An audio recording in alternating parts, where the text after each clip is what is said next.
Bursa Efek Indonesia kembali mengumumkan suspensi atau penghentian perdagangan saham PT Sri Rejeki Isman atau Sritex setelah putusan Pailit PN Niaga Semarang. Status ini memperpanjang suspensi saham Sritex yang sudah berlangsung sejak tahun 2021. Pengumuman suspensi disampaikan di laman keterbukaan informasi Bursa Efek Indonesia atau BEI. Bursa mengumumkan penghentian sementara perdagangan saham Sritex yang tercatat dengan kode SRIL atau SRIL disebabkan karena permohonan Pailit kreditor. Pengumuman suspensi dikeluarkan untuk memastikan penghentian perdagangan saham Sritex di semua pasar. Akibat suspensi, investor tidak dapat memperjualbelikan saham SRIL.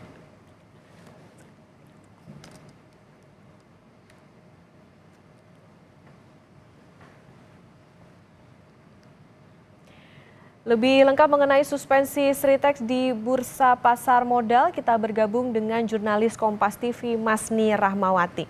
Masni, selamat pagi. Jadi di angka berapa terakhir saham Sritex ini dibekukan? Apa yang menjadi pertimbangan BI melanjutkan suspensi saham Sritex?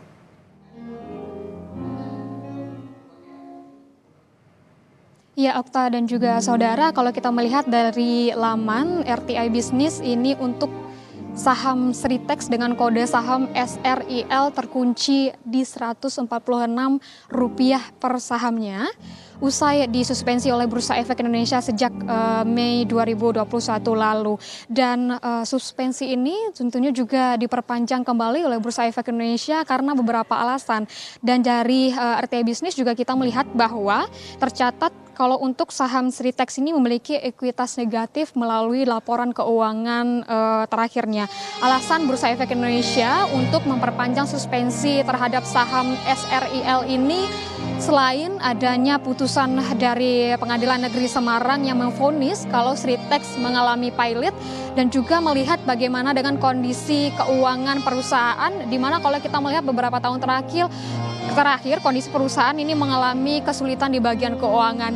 Tentunya juga di kondisi investor di mana investor juga sudah tidak punya likuiditas untuk waktu yang cukup lama. Inilah yang menyebabkan bahwa Bursa Efek Indonesia mensuspensi atau maksud kami memang mensuspensi dari saham milik Sritex. Kalau kita melihat dari peraturan dari Bursa Efek Indonesia tentunya kalau sudah lebih dari 24 bulan suspensi akan terancam delisting.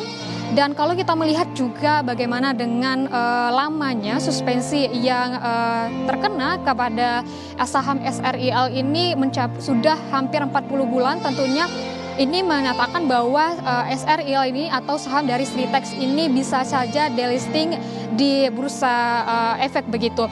Dan kalau kita melihat juga bagaimana dengan keuangan, laporan keuangan dari PT Sritex, kalau kita melihat dari laporan keuangan terakhir pada laporan keuangan triwulan 2 2024, Sritex ini mengalami rugi komprehensif tahun berjalan sebesar 401,95 miliar rupiah, di mana kerugian ini karena pendapatan penjualan neto lebih kecil daripada beban pokok penjualan.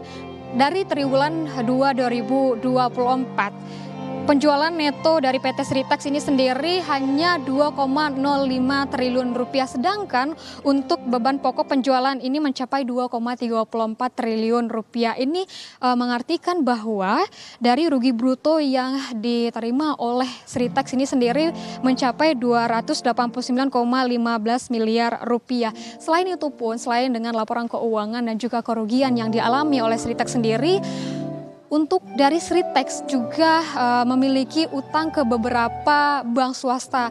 Total ada 28 bank swasta yang mendapatkan utang dari Sritex begitu. Dan total keseluruhan dari utang yang dimiliki oleh Sritex pada 28 bank swasta ini mencapai 828,08 juta US dollar begitu. Dan untuk bank yang mendapatkan utang terbanyak dari Sritex itu adalah Bank BCA dengan total 82,67 juta dolar Amerika Serikat. Tentunya kita melihat bagaimana dengan kondisi yang dialami oleh Sritex saat ini, juga mendapatkan dampak negatif pada kepercayaan investor. Maka dari itu dari pemerintah ini juga turun tangan untuk mengatasi persoalan dari Sritek. Kalau beberapa hari yang lalu kita melihat bahwa Presiden Prabowo Subianto ini melakukan rapat terbatas dengan beberapa kementerian, selain juga membahas bagaimana dengan perkembangan industri tekstil, juga membahas termasuk Sritek yang persoalan Sritek yang terus berjalan begitu.